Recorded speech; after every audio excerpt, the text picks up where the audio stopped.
दोस्तों स्वागत है आप सब लोगों का भक्तोलॉजी के एक और नए वीडियो में। वीडियो बहुत ज्यादा खास होने वाला है क्योंकि इस वीडियो में मैं शेयर करने वाला हूं अपने लाइफ के पहले कांवड़ यात्रा के एक्सपीरियंस को। ऐसा नहीं कि मैं कांवड़ को उठा करके लेकर आया हूं, लेकिन लाइफ में पहली बार मैंने 200 किलोमीटर तक इस कांवड़ यात्रा को विटनेस करने का काम किया है। और 200 किलोमीटर इस कांवड़ यात्रा को विटनेस करने के बाद मैं सिर्फ एक ही शब्द इसके लिए यूज करना चाहूंगा और वो है मैडनेस। क्यों मैं यहां पर मैडनेस बोल रहा हूं इस कांवड़ यात्रा को, ये आपको एंड तक पूरी तरीके से समझ आ जाएगा। और आप चाहे लेफ्ट विंगर हो, राइट विंगर हो या सेंट्रिस्ट हो, आप कहीं ना कहीं मेरी बातों से अग्री जरूर करेंगे। लेकिन उससे पहले आपको यह भी बता देना चाहता हूं कि मैं किसी भी धर्म की यहां पर इंसल्ट नहीं कर रहा। मैं खुद एक हिंदू हूं, हिंदुइज्म को फॉलो करता हूं, शिव का बहुत बड़ा भक्त हूं।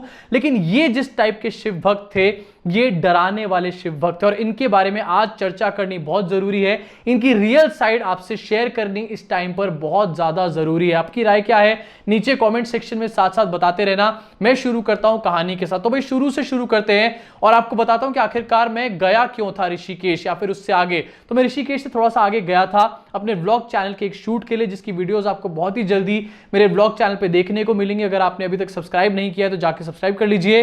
अब वापस जब मैं आया वहां से, यानी कि 24 जुलाई 2022 को मैं वहां से वापस चला, तो ऋषिकेश से हरिद्वार तक का सफर बहुत मुश्किल सफर था। लेकिन हरिद्वार से और जो दिल्ली का सफर था वो बहुत डरावना सफर था। जी हां, बहुत डरावना सफर था और ऐसी ऐसी चीजें मैंने देखी जिसको देखकर मुझे काफी ज्यादा डर लग गया। जब मैं हरिद्वार पहुंचा तो मुझे 4 किलोमीटर क्रॉस करने में सबसे पहले लग गए 4 घंटे। इतना तगड़ा ट्रैफिक जैम, विच क्लियरली शोज कि सरकार की तरफ से कितनी ज्यादा मिसमैनेजमेंट थी। जहां पर सरकार कहती है कि हम हिंदू हृदय सम्राट हैं और बहुत अच्छा हमारा मैनेजमेंट है, कोरोना जैसी चीजों के लिए अपने प्रबंधन के लिए शाबाशी लेते हैं, वहां पर इनके पूरी तरीके से घोड़े फेल हो गए थे और पुलिस वाले कहीं नजर नहीं आ रहे थे। हरिद्वार के अंदर ऐसी हालत हो चुकी थी। अगर पुलिस वाले नजर आ भी रहे थे तो ये जो कावड़िए हैं उनको पूरी तरीके से धुतकारने का काम कर रहे थे। अब ये जाम किस लिए लग रहा था, थोड़ा सा आपको इसका भी कॉन्टेक्स्ट दे देता हूं। क्योंकि एक रोड जो थी पूरी तरीके से बंद करी गई थी। जो लोग जानते होंगे उनको पता होगा, लेकिन जो नहीं जानते उनको बताता हूं कि दिल्ली से ऋषिकेश के बीच में एक बहुत चौड़ा एक्सप्रेसवे है। एक जाने की रोड, एक आने की रोड अलग से बनाई गई है, दोनों काफी चौड़ी हैं। इसमें से जो ऋषिकेश से दिल्ली आने की रोड है वापस, उसको पूरी तरीके से बंद किया गया था कावड़ियों की यात्रा के लिए। यानी कि कावड़िए उस पर आराम से वहां पर चल रहे थे, उनकी गाड़ियां उनकी बाइकें चल रही थी।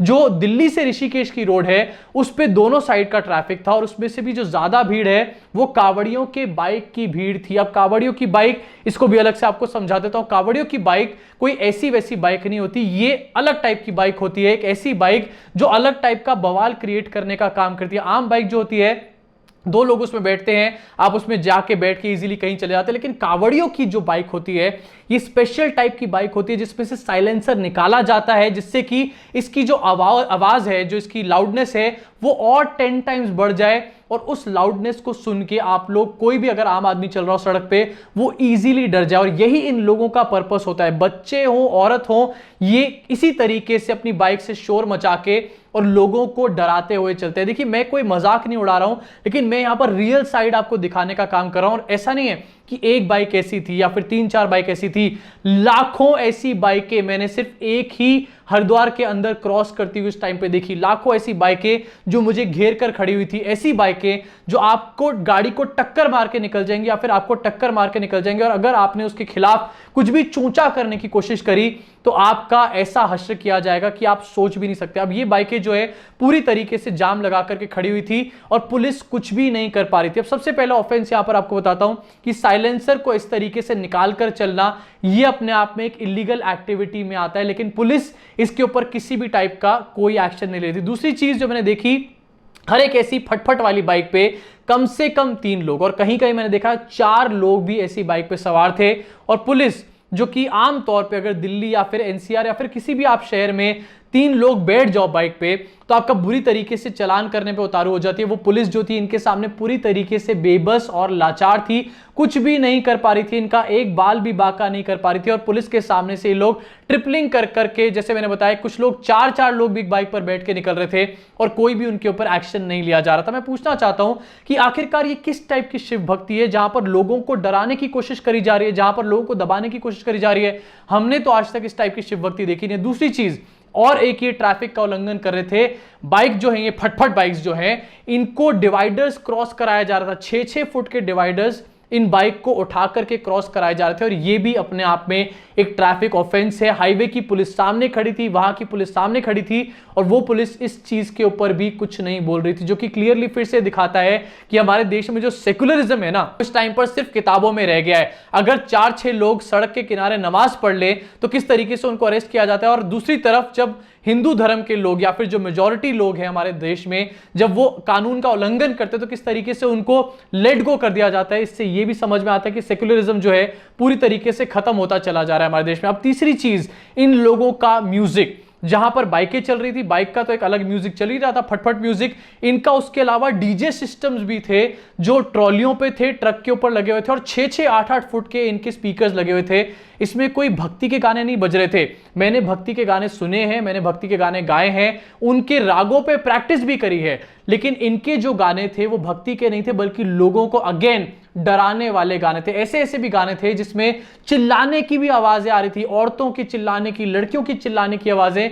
इस टाइप के म्यूजिक को चलाया जाता है, ऐसा लगता था कोई ट्रांस म्यूजिक चल रहा है। आपको यह भी बता देता हूं कि मैं जब बनारस गया था, जो एक्चुअली में शिव की नगरी है, वहां पर मैं तुलसीदास घाट पे गया था और वहां पर मेरे एक पंडित जी से बात हुई थी, जिसका मैंने इंटरव्यू भी लिया था, जहां पर उन्होंने बताया था कि 4 टाइप के वेद होते हैं, उसमें एक साम वेद जो होता है उसमें यह बताया जाता है कि भगवान को किस स्वर में बुलाने का काम करना है, किस स्वर में भगवान की पूजा करनी है, और वहां पर इस चीज का कोई जिक्र नहीं था। यह ऐसा स्वर नहीं था जिसमें भगवान की पूजा करी जाए, यह ऐसा स्वर था जिसमें लोगों को डराने का काम किया जाए। यह भी एक और ट्रैफिक नियम का या फिर जिसे कहते हैं हमारे लॉ एंड ऑर्डर का बहुत बड़ा उल्लंघन था। और रात को 1-1, 2-2, 3-3 बजे तक इसी तरीके से म्यूजिक चलाया जा रहा था। आमतौर पर जब आप ऋषिकेश से दिल्ली आते हो तो 4.5 घंटे का सफर है, लेकिन मैंने ये सफर जो है 12.5 घंटे में कवर किया। अब यहां तक तो रही हरिद्वार की बात। हरिद्वार से आगे निकल के क्या देखा ये भी आपको बताता हूं। हरिद्वार से आगे निकलने के बाद थोड़ी देर तक हम एक्सप्रेसवे पे चले, और एक्सप्रेसवे पे जब मैं चला तो मैंने देखा कि सबके हाथ में, जो कावड़िए हैं,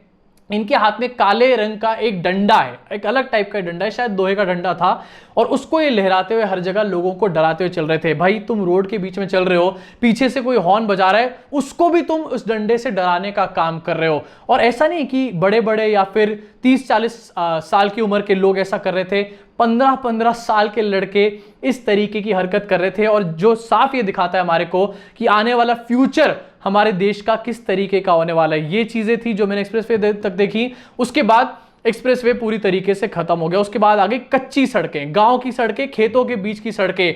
हमारे पैसे से, टैक्स पेयर मनी से एक्सप्रेसवे बनाया जाता है, टैक्स पेयर से टोल टैक्स लिया जाता है, गाड़ियों के लिए टोल टैक्स, बाइक्स के लिए, ट्रकों के लिए टोल टैक्स लिया जाता है, लेकिन उन रोड्स को, उन सो कॉल्ड एक्सप्रेसवेज को बंद कर दिया जाता है कावड़ियों के लिए। उन सो कॉल्ड एक्सप्रेसवेज को आप यूज नहीं कर सकते, चाहे आपको जितनी भी जल्दी हो, चाहे आपने जितना भी टैक्स क्यों ना भरा हो, आपकी गाड़ी में टैक्स भरा हो, आपने टोल टैक्स भरा हो, लेकिन आप उस एक्सप्रेसवे को यूज नहीं कर सकते। उसके बाद मैं क्या देखता हूं, सारी रोड्स को बंद करा हुआ है, पूरा दिल्ली तक सारे एक्सप्रेसवेज को बंद करा हुआ है, और अंदर डाइवर्ट कर करके लोगों को निकाला हुआ है। अंदर भी ये कांवड़ यात्रा की अलग अलग तरीके की भीड़, अलग अलग तरीके के शिविर लगे हुए हैं, और वही काले डंडे नजर आ रहे हैं, जो कि कहीं पर गाड़ियों पे मार रहे हैं, कहीं बसों पे मार रहे हैं, और कहीं पर ऐसी बाइकों पे मार रहे हैं जहां पर महिलाएं भी सफर कर रही हैं, जहां पर महिलाएं भी ट्रैवल कर रही हैं। अब ये कौन सी शिव भक्ति है, मुझे प्लीज कोई कमेंट सेक्शन में समझाने का काम करें। आप राइट विंग हो सकते हैं, लेफ्ट विंग हो सकते हैं, या फिर सेंट्रिस्ट हो सकते हैं, लेकिन ये शिव भक्ति नहीं हो सकती। और अगर आप इसको शिव भक्ति मानते हैं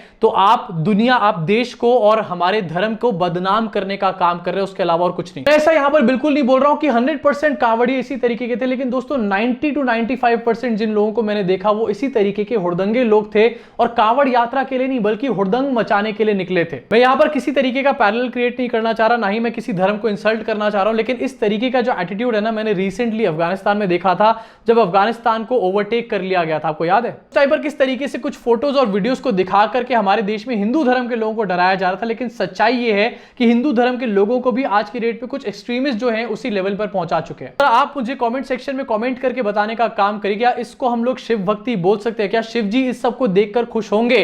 क्या एक्चुअली में ये पूजा पाठ या फिर रिलीजन का हिस्सा हो सकता है? हाँ हाँ डेफिनेटली कांवड़ यात्रा बहुत इंपॉर्टेंट है और बहुत सालों से चली आ रही है। कहते हैं कि त्रेता युग से चली आ रही है और कांवड़ यात्रा हर साल होनी भी चाहिए, लेकिन कांवड़ यात्रा का एक डिसिप्लिन होता है, भगवान की भक्ति का भी डिसिप्लिन होता है। भगवान की भक्ति और हुड़दंगे में बहुत बड़ा फर्क होता है, जिसको आज हमारे को रूल आउट करना बहुत ज्यादा जरूरी है। साथ ही इस ग्राउंड रियलिटी को देखकर मुझे यह भी समझ आ गया कि आखिरकार 2024 और 2029 में भी शायद किसकी सरकार आने वाली है। ये कहीं ना कहीं मुझे क्लियर हो गया, क्योंकि बहुत सारे शिव भक्त ऐसे भी थे जिनकी टी शर्ट के पीछे नरेंद्र मोदी और योगी आदित्यनाथ का भी फोटो लगा हुआ था और जो योगी और मोदी के भी नारे लगाए जा रहे थे इस बीच में। तो दोस्तों ये था मेरा कांवड़ यात्रा का एक्सपीरियंस, जो कि मैं आपसे शेयर करना चाहता था और आपको बताना चाहता था कि आखिरकार शिव भक्ति के नाम पर इस टाइम पर कांवड़ यात्रा में क्या चल रहा है। आज कांवड़ यात्रा खत्म हो जाएगी, लेकिन अगले साल ये फिर होगी और इसी तरीके की खबरें फिर हमारे सामने आएंगी। आपका क्या सोचना है इस पूरे मैटर के बारे में नीचे कमेंट सेक्शन में कमेंट करके जरूर बताइए। और हाँ, फिर से एक बार बोल रहा हूं कि सिर्फ हिंदू धर्म में सब चीजें नहीं होती है, और धर्मों में भी इस तरीके की एक्टिविटी होती है जिनके लिए आज हमारे को नियम और कानून बनाना बहुत जरूरी है। नहीं तो यही सब चीजें एक टाइम पर आउट ऑफ प्रोपोर्शन हो जाएंगी